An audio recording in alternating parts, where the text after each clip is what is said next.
I don't think China is going to rise up militarily against this with a trade war. Trade wars really don't work, and I know he wants to implement a border tax and things like that for trade coming in from Mexico, from China. And actually, he really can't do that. It's against the World Trade Organization. It's not actually legal to do that. It's been 115 years since investors had an opportunity like this. The Rockefellers, the Vanderbilts, and Henry Ford made a fortune from the last energy-powered vehicle revolution. Let's seize the moment in the hottest sector in the world right now. Visit crushthestreet.com/win.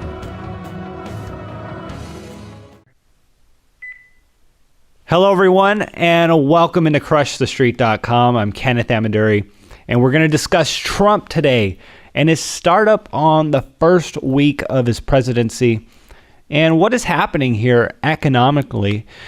And, what this could potentially mean with Trump as the president geopolitically and around the world. And to discuss this with me, I have on the line Dave from the X22Report. And he runs an amazing YouTube channel, does interviews, and covers the economy from head to toe, geopolitics. And if you want unfiltered news, you need to follow Dave's work. And I have him here on the line, and we're going to be discussing a few questions here I have regarding Trump and the dynamics of this administration around the world. Dave, thanks for joining me today. Hey, thanks for having me. I appreciate it. Well, I love your work, Dave, and I really appreciate you coming on the show. So many people are upset about Trump withdrawing from TPP. And it's interesting because TPP was put together by billionaires, rich people, multinational corporations. And everyone is saying that Trump is going to be for these people, for the billionaires. And him withdrawing from TPP, what does this say about Trump and him being beholden to the establishment or the elites? Is he a real threat here? Well, I just want to start off with when we talk about these politicians, my personal view is I'm for the person that's going to work for the people. And it doesn't matter who it's going to be, as long as they put the people first, I believe this person will work out. And with regards to the TPP, the Trans-Pacific Partnership, well, this was kind of dead in the water anyhow. I don't know if people remember, but countries were protesting against this because it really took away their sovereignty. And this was kept a secret. It was created, like Ken said, by billionaires, the elites, and they wanted this. And when we talk about the New World Order, and I know everyone's like, oh my God, the New World Order. But when we talk about the New World Order, we need to think about what they were trying to do. And what they were trying to implement, they were trying to push a court system, a corporate court system, that was going to lay on top of each one of the governments, which would be a ruling body of non-elected leaders that would overrule whatever the government says. And the non-elected body would be elite, the corporations, billionaires, trillionaires, and they would call the shots. And governments read this and said, hey, whoa, this is not good. And there were other parts of it where they were going to bring in workers from other countries, have them come back to the U.S. and pay them their salary with what they were making in their country, which would make it very hard for the American worker. So by Trump signing this executive order saying, something, this is not a good trade deal, this does not work for the people, I believe he did the right thing. And this is something that the people actually wanted. And yes, there are people out there who are saying, oh, wow, he just ruined trade. Actually, he just saved trade because this was created, just like Obamacare, the Affordable Care Act, it was created by elites, billionaires. In the case of the Affordable Care Act, that was created by the insurance companies. This was meant for them, not meant for the people. So at this point, so far, I give him a good check mark or a happy face for doing this. And I think this shows that he is keeping to his promises that he made during his campaign. Now, I don't agree with everything that he wants to do. There's many things that he's doing that I personally don't agree with, but we can see that whatever he said on the campaign trail, he's actually doing in his first couple of days in office, and that in itself is completely amazing. Yeah. Well, and I agree with you. Trump isn't perfect, but man, what a breath of fresh air he's been to America, and he's not being beholden to the establishment. And there's just so much backwards thinking in this country. I don't know if you heard, in San Francisco there was an illegal deported, and this man is now suing the city for them violating his illegal alien rights. And again, how backwards is that thinking? And that actually leads me to my next question, which is Trump and the wall and the news on this. He's actually pushing this forward. And again, something many people thought he would back down on. And I just wonder, do you think the corporate media is going to be able to, I don't know, just completely label him as a racist and, really tear him down? Or is this action that he's doing and pushing his agenda forward going to build momentum, and is the populace going to rise? Well, I think he does have momentum, and I think the corporate media, which is part of the establishment, as you can tell, they're going to do whatever they have to try to bring him down no matter what. They're going to spin stories, they're going to make things up. And with regards to the wall, I know he wants to build this, and he said that Mexico is going to pay for this. I'm looking at it saying, well, first of all, Mexico most likely will not pay for this unless he has some type of financial type of maneuvers that he can do to say, hey, if we do this in NAFTA and you give us this money, for the wall, we'll do this for you. He might be able to work that out. But as we've seen in the past, every time a politician, and I don't think he's the everyday politician, but he is in office, they say that, someone else is going to pay for this, almost like the Iraqi war. And they said, oh, we're going to pay for the entire war with all the oil that we're going to get from Iraq. And of course, that didn't happen. I don't think that at this point that Mexico is going to actually pay for it. And already he's saying that the people are going to have to lay out the money, which means the government's going to have to borrow money to build this wall. And I do believe we should implement a strategy to stop illegals coming in. That's why they're called illegals, because they're jumping over the border and they're coming into the U.S. and then they are being housed, they're being clothed, they're giving working papers, they're put on a bus, they're sent to a city, they're given money. And again, this was all done by former President Obama. He signed a memorandum right before, I think it was the elections in 2014 or 15, right after the elections, because he knew it wasn't popular with the American people. And he brought this memorandum forward where anyone who jumps over, he ordered the DHS, the Border Patrol, to not to send these people back. Now, these people are illegal. It's almost like if you had someone jump the turnstile in a football game or jump through the ticket area in a movie theater and they entered the movie theater or the event for free while everyone else is standing online and paying. You feel comfortable with them just coming in and just jumping the line? No, most of the people say, well, wait a minute, we went through the process. You should go through the process. And many of these people aren't even vetted.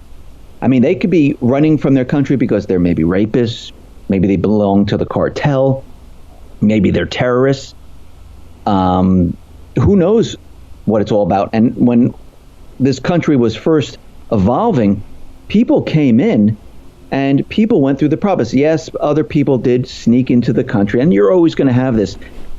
My point is, do we actually need the wall? Maybe if we just increase the Border Patrol, have electronic surveillance, and actually take these people and just send them back. That would stop everything right off the bat, and I think it would be a lot less costly to do what we were doing before and tighten the border. Do we need a actual physical wall? I don't know at this point. I don't personally think we do, and as the economy is today, I don't think we can afford this right now at this time. Sure. And, I agree with you. What we have is a system that, people are able to exploit. And that's what's happening. People are coming here and they're able to exploit the system. And there's people paying into it and people are taking. And that can only go on for so long. And you're right. People don't like others getting in front of the line and not going through the same system that they went through. Now, going back to who's going to pay for the wall, one of the things Trump pointed out, he never said exactly how Mexico would pay for it, but he said it could be done multiple ways. And one of the things that he's brought up is the trade deficit. And if he starts fixing the trade deficit, presumably over time, that will, the $50 billion trade deficit over time, if that kind of goes down to even 30 billion after a few years, you can justify the cost of the wall, even though it's not a direct impact of a wall being built, that the trade deficit would be fixed. But, the things that he said he was going to do could potentially pay for the wall coming from Mexico. Would you agree with that or not, Dave? Yeah, he could do that. Just like the negotiations with NAFTA, he might find a way and find money, but I really do think we have bigger problems than the wall right now. We have about $20 trillion worth of debt, 200 trillion on unfunded liabilities. We have bigger problems. If he can do this, that's great right now. But I think there's a lot of people taking a lot of time and they're focused on this one issue. And I think at that point, it would be a lot cheaper and we can keep most of the individuals out, because actually before Obama, we had a lot less illegals coming into the country. During Obama's term from 2008 all the way up to the present, 2015, there were 2.5 million illegals that came into the country. And from 2015 to 2016, it's estimated between 300 to 400,000 more came into the country illegally. So that's a lot of people because they were just letting them in. So, I understand your point. I understand Trump's point, but I think we have bigger issues right now. And I think his focus should be, let's roll back the memorandum. Let's increase the Border Patrol. Let's increase surveillance. It'll be a lot cheaper. Let's let them do their jobs and give them funds that way, and focus on the economy, focus on getting everything else squared away for the people. Because, yes, this is a problem, but is this our major problem? I don't think so right now. Yeah. No, I agree with you. But something to also consider is that Trump has to follow through with what he said he was going to do. And that's a very political thing. If he that is true. Alienates the people that voted for him and doesn't follow through, that could hurt him too. And, getting what he wants, other things he wants, or not getting elected here 4 years from now. And, as a whole, I think it's important for him to do what he says he's going to do, which actually, he seems like he's really backed off of Hillary for prison. And I'm curious as to your thoughts on that. Is that a political move? Is he trying to walk a fine line to keep the country together and not push this? But at the same time, if he just forgets about it and something that he promised the people, is that going to be come back to haunt him as well?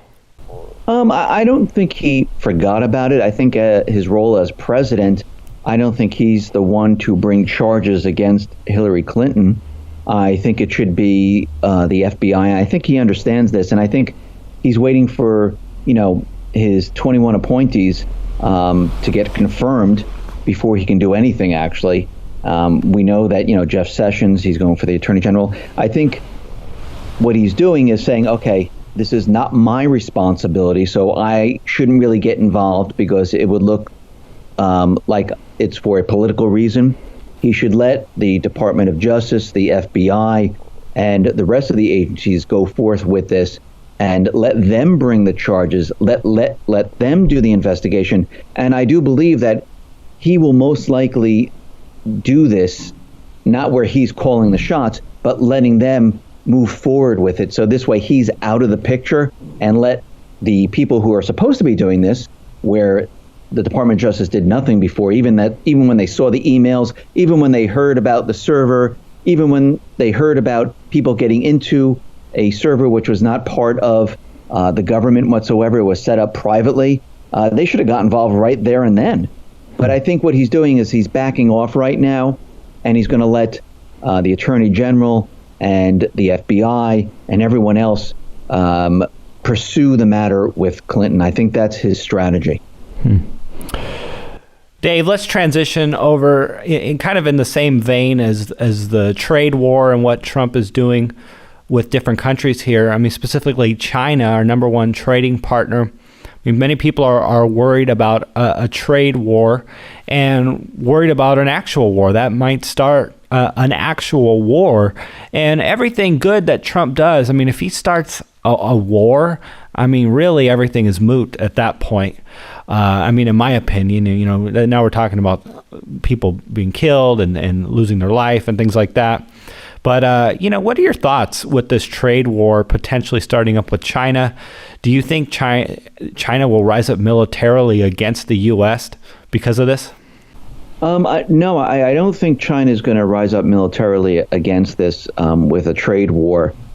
Trade wars really don't work, and I know he wants to implement a border tax and things like that for, you know, trade coming in from Mexico, from China, and actually he really can't do that. It's against the World Trade Organization. It's not actually legal to do that. But what I'm seeing here is that I know what he's trying to do right now. He's trying to bring manufacturing back to the United States. He's trying to bring back the individuals, the companies back to the United States. And he's trying to force the countries to say, listen, you know, I'm going to set up a border tax, and he's trying to force the corporations to say, listen, bring everything back or you're going to be taxed. And I think he's using this to create jobs here in the United States. Now, is this going to work? At this point, I'm not too sure because, again, I go back to the economy. The economy has been built on an illusion. I mean, GDP numbers, unemployment numbers. I mean, we're living in a fantasy world right now. Forget about the stock market. It can go up to 100,000. It means absolutely nothing. Because when you look at corporate profits and you look at everything else, sales, retail, everything's just declining. It's not improving. And what I think with China, I think the elite, remember the elite, they are still in power. The central bank is still there. The shadow government is still there. They are still pushing their agenda. They still want war. Now, they can't go down the path with Russia anymore because he says he wants better relations with Russia, with Putin. He doesn't believe that, you know, we should be getting involved. There's no Russian aggression. He's calling them out on all of this. And that is kind of dying down, even though they wanted to push this very hard. And they're looking for his weak spots. They're looking for the things that make him angry, that they can prey upon. One of them being China. And we can see already Sean Spicer, the spokesman for the White House, has said that, you know, we're going to make sure that we guard our international property in the South China Sea. Well, the U.S. has nothing to guard there. And all that does is provoke China. And the elite see this. I think the elite say, okay, listen, we don't care where we spark the war as long as we get something going. We can prey upon this entire thing with Trump and China. And I think they also can prey upon it with Trump and Iran. And we can see right now they are going to try to push him and trap him in some type of an event, a war, or whatever you want to say. Now, the trade war, just like currency wars, I mean, there's going to be no winner here. I mean, there's going to be no winner whatsoever. And every time we go from a currency war to a trade war, we end up in a real war. Now, these elite, they're going to use every trick in the book to try to force them into it. Like, let's say there's an event in the South China Sea. Let's say, you know, one of the warships here in the United States sails very close to one of the islands and something happens. Well, Trump is going to react. So you can see how easy it is for them to say, okay, let's try to provoke this. Let's see if we can get China to do something. China already moved their ICBMs, into this area, and they're hoping they can move this past that, where they can actually have China do something, just like they were trying to have Russia do something. But I think Xi Jinping, I don't think he is that type of individual that's going to say, okay, you know what, you just did that, we're attacking you. Because when you hear Putin and you hear Xi Jinping, they both talk about peace. Xi Jinping, he talked about getting rid of nuclear weapons altogether. He goes, I believe that would be the best thing. We should just get rid of it. Everyone should just disarm. So they're going to try whatever they possibly can to get this war started. And I still believe they still want it. They're still in the background. They control the corporate media. The establishment is still trying to make Trump look bad any way they possibly can. And I don't believe that they're done here. I think they're going to continually try to trap him, to box him in, and they want to see what his reaction is. Sure. Yeah, no, I think it's really interesting, the dynamic of what is going on with Russia specifically. We saw as Obama was leaving the White House this last month, they're putting troops on the border, in Poland and, Eastern Russia there. And it's like, what was he trying to do? What was Obama trying to do on his way out of the White House, going, with what was happening in Israel and all that was going on with Russia? What were your thoughts on what had happened over the last month with that? And, it seems real interesting the way his dynamics are with Russia. He's not, everyone's saying he's, Putin's friend, and they label him as some sort of traitor, Trump being a traitor because, some of the kinder words, kinder sentiments he's had towards Putin. But Trump says, hey, I'm not his friend. I'm going to get along with him. And if they do something wrong, we will punish them. But, based on what we've seen, we haven't seen them do anything to warrant everything that, Obama and the Clintons have antagonized the Russians, this whole time on. But anyways, I wanted to ask you, what are your thoughts with Obama leaving the White House and his actions in Eastern Russia? Well, I think his actions when he was leaving the White House, it was to provoke Russia into doing something. This is why, there were many agendas with the Russian hacking into the DNC and the election, and then they brought it up. It was the power grid. They were trying to build a case where Russia was coming for us. And Trump wasn't playing along with this, and they were getting very frustrated. And this is why they continually pushed. And it seemed at the point that he was doing all of this, Obama, that he was trying to provoke Russia into doing something. But Putin, he is a chess player. If you look back, going back to 2013, moving forward, he doesn't come out and attack. He doesn't do any of that stuff. He always calls for peace. And we can see that Trump, he realizes this, that, the Russians, they're not a problem. And you have to remember, back in 2014, the NDAA, because of what happened in Ukraine, we are not, by law, their law that they passed, we cannot work with Russia right now because of what happened in Ukraine. And the elite, they're very angry. They thought they were going to have a war already.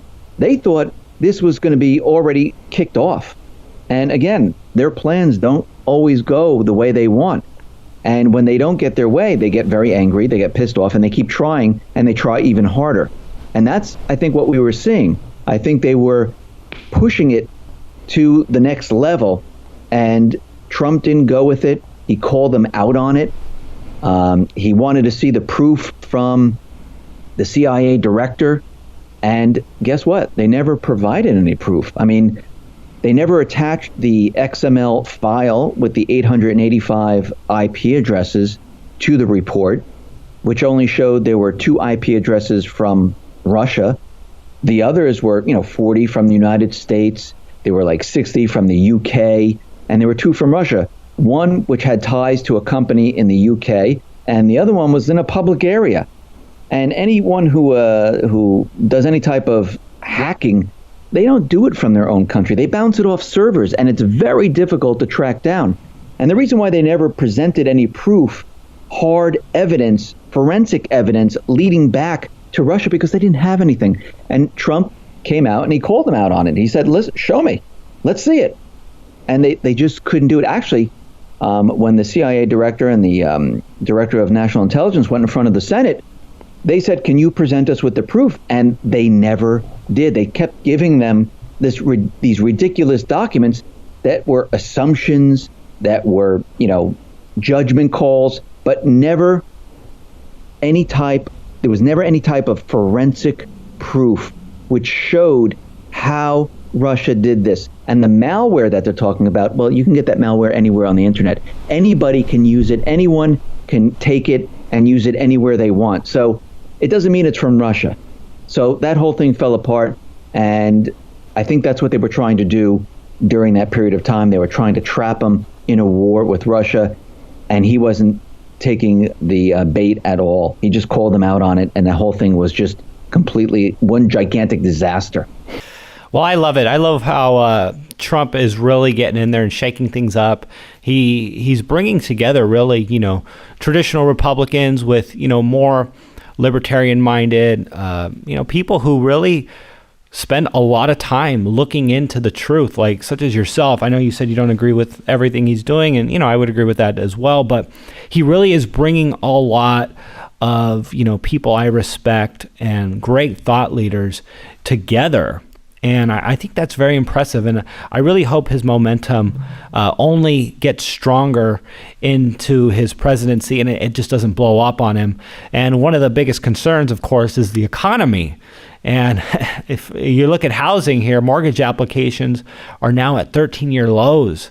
Higher interest rates are putting the pressure on housing. And we know how significant housing and the reversal that can be seen in jobs and on the economy if housing goes under, even beyond, the horrible jobs numbers that we're seeing. And so just, final thoughts here, Dave, on the economy. Do you think this depression will really get kicked off into gear with housing? And maybe is it really going to derail Trump's success here? I really do think that we're heading to a point where the economy is not going to survive, most likely another 3, 4, 5 months at the most.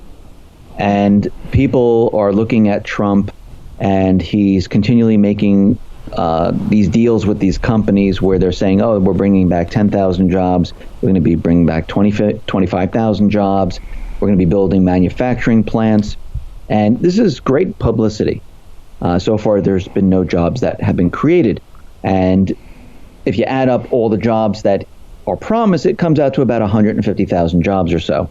During Obama's term, we lost about, 1.8 million. So manufacturing jobs. So when you look at it, you say, okay, well, that's a nice start. How are we going to do this? I don't think at this point they can. And I think what Trump is doing is he's a businessman. He understands bankruptcy. He understands defaults. He understands when a company is not going to make it. I mean, look at his Taj Mahal.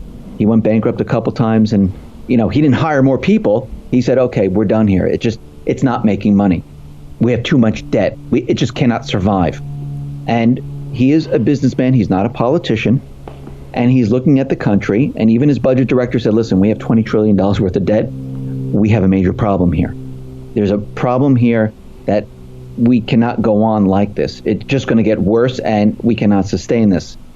And I think what he's doing right now is he's setting everything up for when the economy comes down. He understands that this economy needs to be reset. And what I mean by reset is a default, a bankruptcy, because that's what a depression is.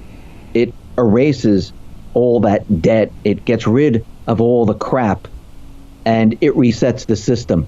And as a businessman, as someone who's been through this before, he knows what to do.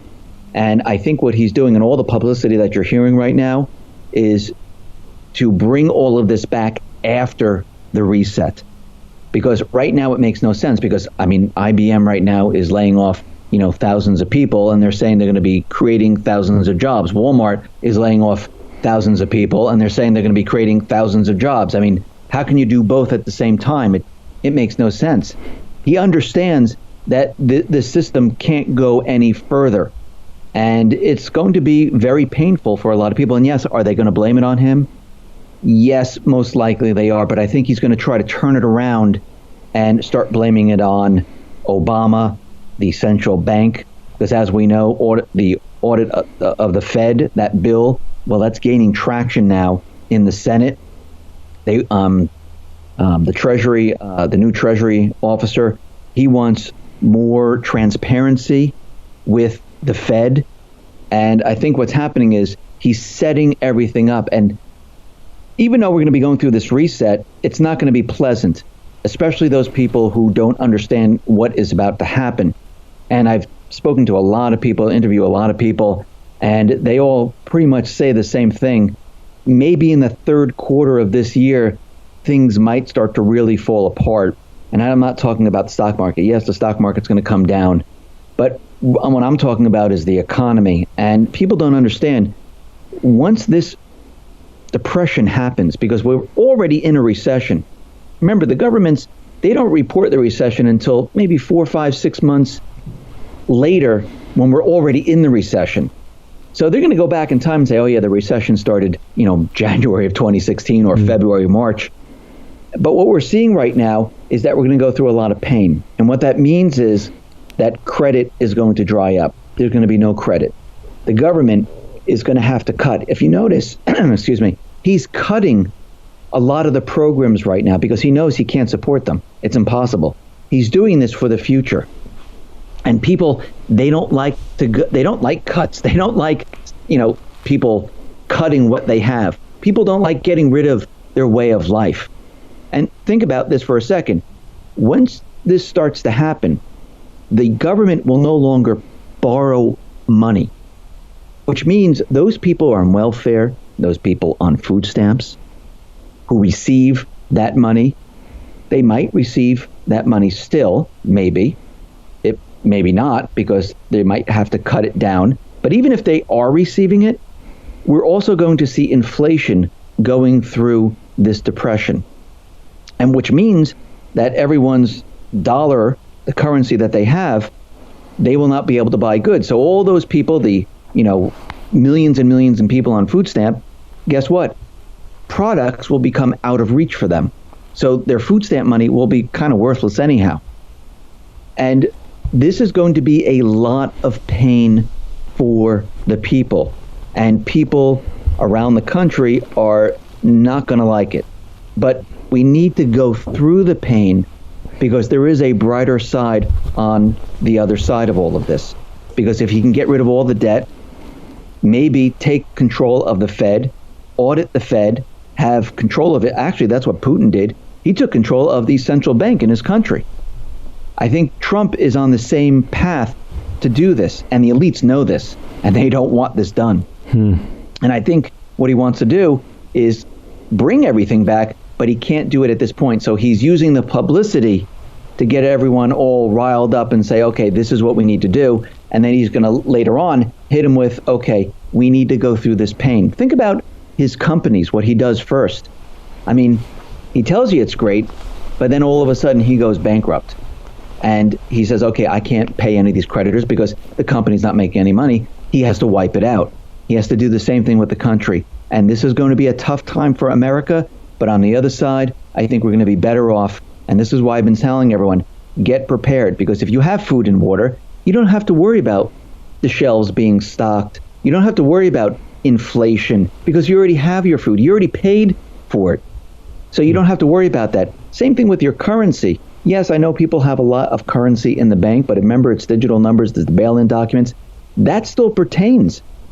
So I would protect your wealth with gold and silver. I think everyone needs to start doing this if you haven't done it already, because I think the real pain is about to hit. Wow.